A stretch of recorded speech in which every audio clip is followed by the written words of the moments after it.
साथ अब बातचीत करने के लिए इकिगाई एसेट मैनेजर के फाउंडर और सीईओ पंकज टिब्रेवाल मौजूद हैं। उनसे समझते हैं कि उनका फोकस कहाँ पर है। पंकज भाई, गुड मॉर्निंग। क्या लग रहा है मार्केट देखकर इस समय? थोड़ा सा लोग नर्वस हो रहे हैं कि कहीं वो मार्च वाली गिरावट का वापस रिस्क तो नहीं है, क्योंकि कच्चा तेल फिर उसी तरीके से ऊपर आ रहा है, फिर वही सब प्रेशर। लेकिन इस बार एक अच्छी चीज़ रही है कि एटलीस्ट थोड़ी एफआईएस की बाइंग रही है ऑन मार्जिन। बट ओवरऑल आपका व्यू क्या है इस समय मार्केट को देखकर? अनुज जी, हमें लगता है कि मार्च के जो लोस थे वो शायद ही वापस रिटेस्ट होंगे। एंड इनके दो तीन कारण है। पहला, अगर मैं देखता हूं तो इस तिमाही में जब हम एंटर किए थे तो सबको ये लगा था ये तिमाही रिजल्ट्स के विषय में सबसे खराब होगा, बिकॉज काफी चैलेंजेस थे अप्रैल में और अर्ली पार्ट ऑफ जून में। लेकिन अगर मैं आंकड़ों को देखता हूं तो करीबन 400 कंपनियों ने आउट ऑफ टॉप 500 ने रिपोर्ट कर दिया था परसों तक। एंड जो रिजल्ट्स आए हैं काफी स्ट्रांग आए हैं। 12 तिमाही के बाद करीबन 20-22% का टॉप लाइन ग्रोथ है, जो कॉर्पोरेट इंडिया ने इतने टाइम से नहीं देखा था, बिकॉज इन्फ्लेशन नहीं और प्राइस और वॉल्यूम दोनों का इस बार समीकरण देखा हमने। सेकंड, अगर आप देखो तो प्रॉफिट ग्रोथ, अगर मैं तीनों ओएमसीज को निकाल दूं तो करीबन 22-23% का प्रॉफिट ग्रोथ भी है।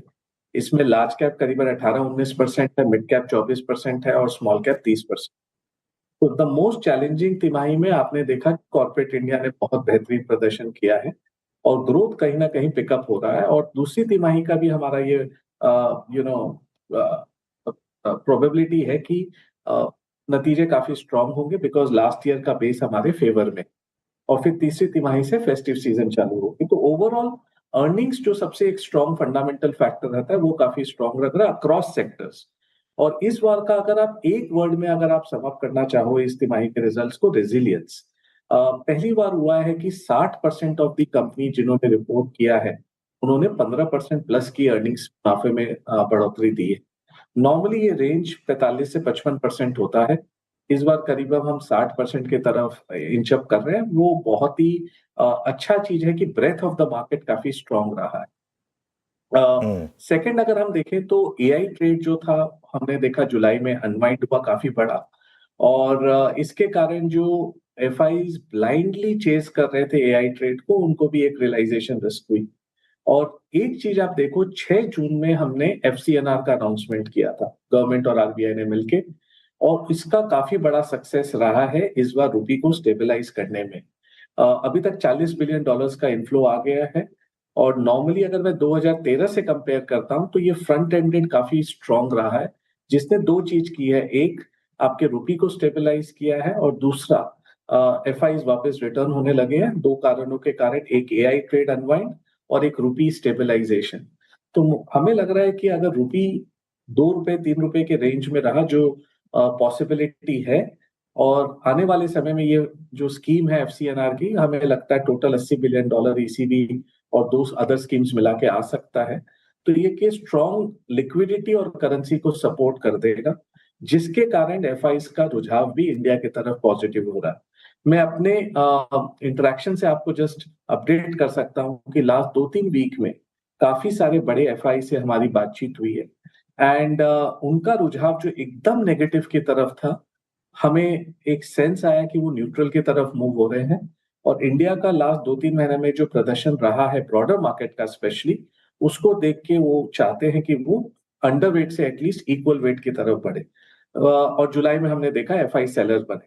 तीसरा जो सेंटिमेंट है वो ग्राउंड लेवल इतना खराब नहीं है अनुज जी, क्योंकि अक्रॉस द बोर्ड लोगों को फील हो रहा है कि ग्राउंड रियलिटी खराब नहीं है। चाहे वो टैक्स कलेक्शन में देख लीजिए, ऑटो सेल्स में देख लीजिए, जीएसटी में देख लीजिए, पावर डिमांड में देख लीजिए, ओवरऑल माहौल काफी ठीक है। और हमें लग रहा है ये स्टॉक मार्केट में भी सेंटिमेंट में रिफ्लेक्ट करने लगा है। लास्ट 2-3 अगर आप 1.5-2 हफ्ते से देखो तो मार्केट कंसोलिडेट जरूर कर रहा है, बट जहां भी अर्निंग्स आ रही है, मुनाफे में बढ़ोतरी है, सरप्राइज है, मार्केट उसे रिवॉर्ड भी अच्छा कर रहा है। मुझे लगता है बॉटम अप पिकअप मार्केट है जो हम लास्ट 3-4 महीने से बात कर रहे हैं, बट यहाँ हम कंस्ट्रक्टिव रहेंगे, बट एक चीज की कॉम्प्लेसेंट नहीं रहेंगे। पंकज, एक चीज और है, आपने जो बात कही एफआईएस की प्लेसमेंट, उनका व्यू, प्लस ये क्वार्टर की अर्निंग्स आपको अच्छी लगी, बट क्रूड आपके फेवर में नहीं है। आई मीन 70 का क्रूड 125 भी गया और फिर 90 की ट्रेजेक्टरी में है, और इस वॉर का अब तक कोई अंतिम छोर दिखाई दे नहीं रहा है। तो सबसे बड़ा रिस्क यही रहेगी क्या? और ऐसे में अगले क्वार्टर की अर्निंग्स, उसको लेकर आपका सेंस क्या कह रहा है? क्योंकि बाजार तो आगे दिख रहा है ना। तो अगर आप देखें कि अ, कच्चे तेल में एक बहुत बड़ा मिसकंसेप्शन है कि लोग ये सोचते हैं कि जो एक डेकेड 1.5 डेकेड पहले था, 10-15 साल पहले, कि $60-65 आपका स्वीट स्पॉट था, जैसे ही वो 80-90 होता है हमें बहुत बड़ा प्रॉब्लम आने वाला है। यस, ये प्रॉब्लम है क्योंकि हम ऊर्जा को इंपोर्ट करते हैं, कच्चे तेल को हम इंपोर्ट करते हैं, तो कहीं ना कहीं balance of payment, trade balance में हमारा प्रॉब्लम होता है।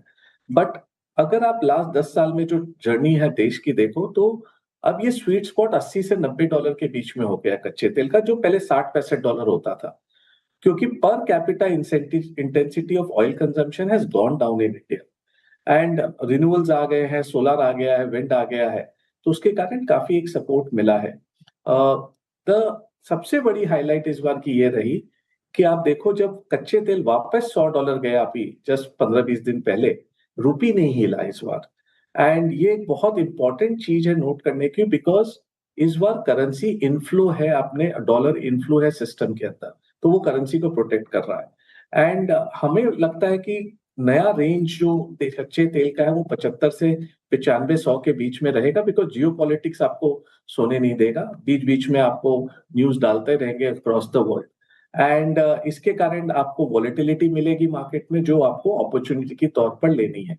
बट अगर आप मुझसे पूछो, $80-90 का एक नया स्वीट स्पॉट है इंडिया के लिए। अगर वो $80 रहता है तो बैलेंस ऑफ पेमेंट पॉजिटिव रहेगा। जस्ट एक आंकड़ा आप लोग के साथ शेयर करना चाहूंगा। पहले government of India balance of payment quarterly basis पर देती थी, अब ये डेटा मंथली बेसिस पर अवेलेबल है।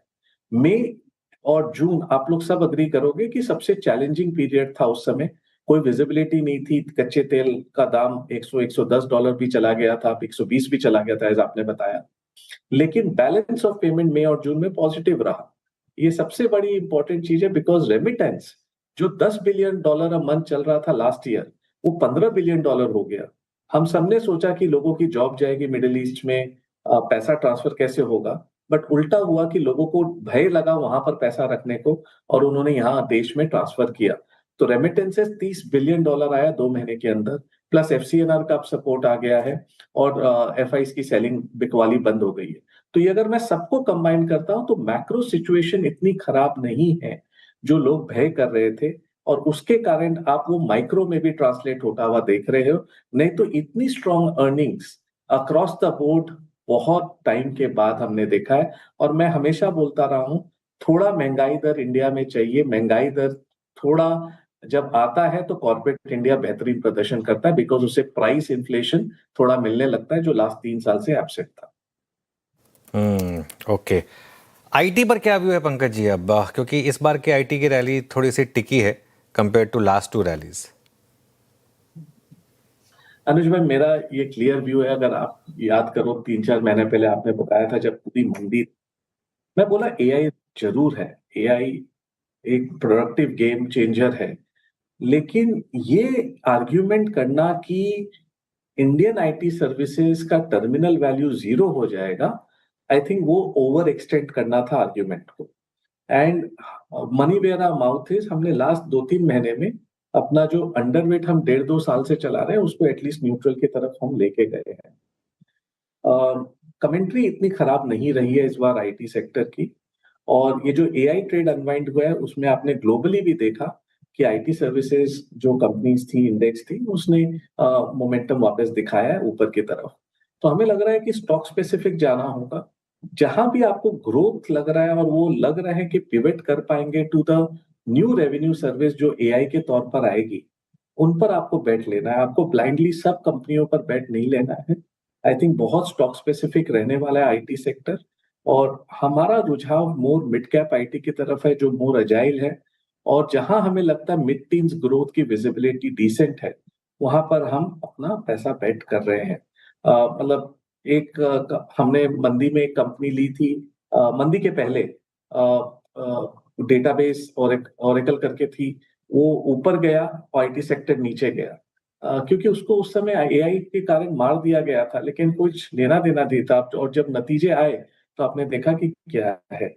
सो जस्ट सेइंग कि आपको बहुत स्टॉक स्पेसिफिक रहना होगा इस सेक्टर में, और हमें इतनी बड़ी मंदी नहीं दिख रही है जो मार्केट बोल रहा है कि टर्मिनल वैल्यू 0 हो जाएगा। तो स्टॉक स्पेसिफिक अप्रोच रहेगा इस सेक्टर के द्वारा, एंड जहां लो ग्रोथ है, जहां आपको लगता है 3-4% की ग्रोथ है, उसे हम अवॉइड कर रहे हैं। अच्छा पंकज जी, सिक्लिकल्स में मेटल्स में 2022 से लेकर 25 तक लोगों ने खूब पैसा कमाया। 2026 में एक सीरियस अनवाइंडिंग हुई इस बार, लेकिन सितंबर में हमारे सामने एक बड़ा इवेंट खड़ा है। आपके जॉब आंकड़े वीक आए थे, बट अभी वहाँ की इन्फ्लेशन की दरें आनी है यूएस में। सितंबर में फेड चेयरपर्सन क्या करेंगे?